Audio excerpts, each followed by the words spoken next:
आज सुबह-सुबह इतना अच्छा मौसम था, बारिश नहीं थी पर मौसम इतना अच्छा था कि बहुत ही अच्छा मौसम था। रात को हल्की-हल्की बारिश हुई थी, पर गर्मी अभी भी कम नहीं है। गर्मी उतनी ही है जितनी अभी होनी चाहिए, लेकिन मौसम देखो इतना मस्त मौसम था, ऐसा लग रहा बाहर ही बैठ जाऊँ। नहा धो के हो गई थी मैं फ्री, तो मुझे जाना था पहले पूजा करने के लिए। तो पूजा करने में मंदिर नहीं जाऊँगी, मैं बाहर ही पूजा करती हूँ। तो मैंने शिव जी बाहर ही बैठा रखे हैं, तो इसलिए मैं सबसे पहले कर लेती हूँ पूजा। तो जैसे अम्मी भगवान का पौधा लगा हुआ है और इसी में शिव जी बैठे हुए हैं, जिससे मुझे मंदिर नहीं जाना पड़ता, क्योंकि सुबह-सुबह इतना टाइम ही नहीं बचता कि मंदिर में जाके मैं पूजा करके आऊँ। क्योंकि अभी तो बच्चे स्कूल नहीं जा रहे, लेकिन बच्चे स्कूल जाने लगेंगे तो और भी टाइम नहीं बचेगा। लेकिन बाकी जब टाइम निकलेगा, जब देखेंगे तो इधर स्टार्ट कर दी है मैंने पूजा करने के लिए। पूजा स्टार्ट कर दी है मैंने अभी पहले।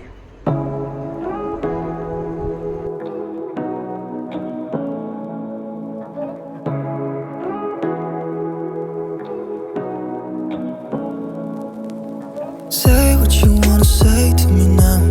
I wanna wait.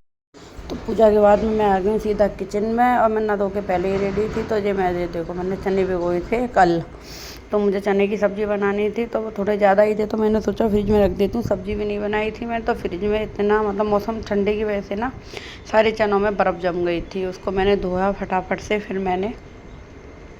मैं सोच रही थी ना आलू चने की सब्ज़ी भी बना देती हूँ, तो मैंने फटाफट क्या करा, मैंने 2-3-4 आलू भी ले लिए। आलूओं को छील के और अच्छी तरह से उनको धो के और मैंने कुकर में चनों के साथ ही उबलने के लिए रख दिया था, क्योंकि चने आलू की सब्ज़ी भी बन जाएगी, थोड़े से बच्चों के लिए चने भी बन जाएंगे। तो फटाफट से मैंने कुकर में चने और छोले एक साथ डाल के उसमें नमक भी डाला मैंने थोड़ा सा, और उनको बॉईल करने के लिए रख दिया था। इधर एक तरफ मैंने बॉईल करने कुछ सामान नहीं मिल रहा था, क्योंकि बहुत दिन बाद मैं घर से आई थी और ऐसे थोड़ी तबीयत भी सही नहीं थी, तो कभी कुछ नहीं मिल रहा, कभी कुछ नहीं मिल रहा। तो मैं तन्नी के पापा से बार-बार पूछ रही थी, क्योंकि पीछे से वो ही थे, तो इधर-उधर सामान उल्टा-सुल्टा हो ही जाता है। तो उसके बाद मैंने रख दिया फटाफट से कुकर को गैस पर चने उबलने के लिए। एक तरफ मैंने आटा भी लगा के तैयार कर दिया था। अभी आटा थोड़ी देर अभी रेस्ट करेगा, अच्छी तरह हो जाएगा। उसके बाद चने और आलू भी उबल गए थे, तो फटाफट चना और आलू को मैंने अलग-अलग कर दिया। मैं चेक कर रही थी चने उबले कि नहीं उबले, पर चने भी उबल चुके थे। आलू और चने बॉईल भी हो गए थे। इधर फटाफट से मैंने तेल गरम करा, उसमें टमाटर की जो ग्रेवी बनाई थी वो डाली, और इसमें थोड़ा सा हल्दी मिर्च मसाले जो भी डालते हैं, हल्दी, धनिया, नमक और लाल मिर्च। तो मैंने चने की सब्ज़ी सोचा चने की सब्ज़ी बना लेती हूँ, अलग से क्या बनाऊँगी, जब बनना ही है। तो मैंने फटाफट से फिर मैंने इसमें नमक भी डाल दिया और अच्छी तरह से इसके मसालों को भून दिया था। उसके बाद मैंने आलू और जो चने मिक्स करे हुए थे, सब्ज़ी इतनी टेस्टी बनी थी, बहुत अच्छी।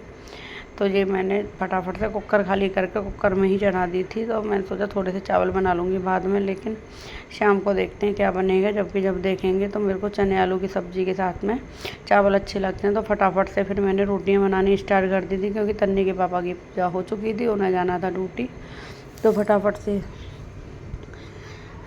ये रोटियां अभी बन के हो गई हैं रेडी, और इधर एक तरफ मैं लगाऊंगी भोग की थाली, क्योंकि फिर अभी सब्ज़ी है ना उबल रही है, वो साइड में रखी हुई है, आपको दिख ही रही है। तो इतनी देर में रोटियां भी बन रही हैं। तो एक तरफ अब पूजा हो गई है, तो चाय भी चाहिएगी, तो मैं सोच रही हूँ एक साइड में चाय भी बना ही लेती हूँ। तो दूध तो गर्म हो चुका था, बच्चे दोनों अभी सो रहे थे। एक तरफ मैंने चाय चढ़ा दी, तो चाय चढ़ा दी मैंने, ये चाय भी बन के हो गई रेडी। अब एक तरफ मैं लगा देती हूँ भोग की थाली की। तन्नी के पापा फटाफट से भोग लगा देंगे, उनकी पूजा हो गई है। तो ये फटाफट मैंने भोग की सब थाली लगाई। इधर मैंने सब्ज़ी करी ठंडी, और एक तरफ चाय भी उबल रही है। तो अब भोग भी लग चुका है। फटाफट से मैंने बोला तुम जाओ नाश्ता करो, जब तक मैं चाय लेके आ रही हूँ। फिर हमने बैठ के चाय पी। उसके बाद में आ गए हम किचन में, क्योंकि इतने दिन बाद मैं आई थी, तो फिर राशन भी लेके आई थी ना, तो राशन मैंने नहीं भरा था। तो ईशू जग गई थी, तो बोली उसके पापा ड्यूटी चले गए, तो बोली मम्मा मैं आपकी हेल्प कर देती हूँ। तो फटाफट से मैंने किचन में सामान भरना मैंने स्टार्ट कर दिया। रैक थोड़ा ऊपर है, तो थोड़ी दिक्कत हो जाती है ना बार बार डब्बे उतारने में। तो ईशू को मैंने खड़ा कर दिया था रैक पे, स्लेब पे, कि तुम मेरे को फटाफट से डब्बे पकड़ाते जाना, मैं फटाफट से इनमें सामान भरते जाऊंगी। तो ये पोहा का पैकेट था, सबसे पहले मैंने पोहा ही भरा, क्योंकि राशन तो खाली हो ही जाता है, तो डब्बे भी खाली हो गए थे। तो मैंने सोचा साथ के साथ डब्बे भी धोते चलो। वो देखो पीछे कैसे नाटक कर रही है लड़की, बड़ी नालायक है वो। तो ईशू ने मेरी पूरी की पूरी हेल्प करवाई थी भाई, उसमें कोई वो नहीं है। तो ये मैंने भर लिया पोहे, धीरे धीरे वो सामान मुझे देती गई और मैं भरती भी गई डब्बों में। अब इसमें थी दाल, हमारे यहाँ ना वैसी पन्नियाँ बिल्कुल बंद हो गई, तो देखो कपड़ों की पन्नियाँ देने लगे, लेकिन इनमें बड़ी दिक्कत हो जाती है, ये है ना फटाक से फट भी जाती हैं, सामान एक साथ लेके आओ तो रख के। बहुत हल्के कागज़ की है। तो इसमें क्या था, इसमें पॉपकॉर्न थे, तो मैं पॉपकॉर्न लाई थी, मैं पॉपकॉर्न खिला रही थी। इसके बाद मैं गुड़ वाली मट्ठी लाई थी। ये वाली मट्ठी मेरे को है ना बहुत ज़्यादा पसंद है, तो मैं इन डिब्बों में मैं साथ के साथ है ना मैं नाम भी लिख देती हूँ कि इसमें क्या सामान है, तो पीछे दिक्कत नहीं होती है इसलिए। तो उसके बाद मैं गर्मी इतनी थी ना बार बार में, तो मैं फिर नहाने चली गई थी। मैं सिर धो के आई थी, मेरे को गर्मी बहुत लग रही थी। उसके बाद में मैंने फटाफट से, ओहो ये मलाई इकट्ठी हो रखी थी, तन्नी के पापा ने कर रखी थी, तो मैंने सोचा फटाफट से ना मैं घी भी बना लेती हूँ। जब टाइम है तो धीरे धीरे करके सारे काम हो जाते हैं। एक साइड में कपड़े वगैरह धुल गए थे, तो वो सामने सूखे हुए हैं, ऊपर नहीं सुखाई क्योंकि बार बार में ना बूंद बारिश आ रही थी, तो कौन ऊपर नीचे डोलेगा, तो इधर ही डाल दिए थे मैंने, आराम से सूखते रहेंगे। तो ये देखो भगोनी का हाल। तो मैंने थोड़ा सा इसमें गर्म पानी करके, और वैसे मैं पता है एक तरफ दूध भी रख दिया, वैसे मैं ना हाथ से मलाई चलाती हूँ, लेकिन आज मेरा बिल्कुल मूड नहीं था। इधर बीच में तन्नी टूट पड़ी मेरे लिए, कुछ बना दो। तो पहले मैंने उसके लिए दूध उसमें मैंने जैसे रखा ही था गैस पे, फिर मैंने फटाफट से दूध निकाला, ठंडा बर्फ़ डाली और उसके लिए ठंडे बनाई थी। तन्नी का मेरी का ऐसे ही है, तन्नी बीच बीच में उसको कभी भूख लग रही है, कभी कुछ दे दो, कभी कुछ दे दो। 4 बार में भी ना 4 चीज़ें मांगेगी, एक बार में कुछ पेट भर के नहीं खाती है वो। तो मैंने बोला चल ठंडे बनाई है, तो पहले गोपाल जी का भोग ही लगाया था। तन्नी चली गई थी भोग लगाने के लिए, थोड़ी सी मैंने भी पी ली थी, सूखी मैंने फ्रिज में रख दी थी। उसके बाद मैंने मलाई चलाना स्टार्ट करा। देखो क्या कंडीशन हो गई मलाई की, देखी ये होता है, मतलब 20-25 दिन की मलाई थी, वो ना फ्रीजर में नहीं रखी थी, पता नहीं क्या किस्सा था, ऐसी हो गई थी। मैंने फटाफट से ग्राइंडर से चला दी, मेरा मूड नहीं था हाथ से चलाने का। सारे काम में एक साथ करते, ये पूरे सुबह से शाम तक की वीडियो, ये मैं समझना सुबह की है। इसमें साथ में खाने की भी तैयारी भी हो रही थी, सारा कुछ एक साथ में मैं करी जा रही थी। तो मैंने फटाफट मलाई चलाई।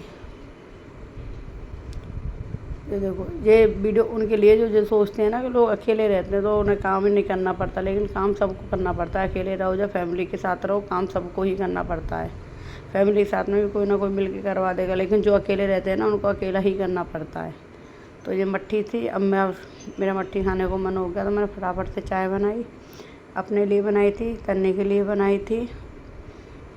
इसको मेरी चाय नहीं पीती है, तो थोड़ी नमकीन मट्ठी ली, और तन्नी देख रही थी आराम से टीवी, उसकी बुलबुलिया मूवी हो रही, वो खुश हो गई। किससे को देख के खुश हुई है पता है? नमकीन को देख के। वो नमकीन बहुत खाती है ना, ये रही, तो नमकीन को देख के खुश हो गई और लेके चल दी थी। मैं इनकी बैठ चुपचाप, इसी में से मैं खाऊंगी। तो गेट बंद करने गई, मैंने कहा उससे गेट बंद करके, इधर बुलबुलिया मूवी चल रही थी, तो हमने बैठ के किया एन्जॉय। अगर आपको मेरी वीडियो पसंद आए तो लाइक शेयर सब्सक्राइब करना, और अब कंटिन्यू ब्लॉग आएंगे, कोशिश मैं पूरी करूँगी ब्लॉग लाने की, क्योंकि बस थोड़ी तबीयत ठीक हो जाए तो कंटिन्यू आएंगे ही आएंगे। बाकी ऐसे ही चल रहा है। उसे पसंद नहीं आई, मैंने बोला उसे चाक के देख ले। Bye bye everyone.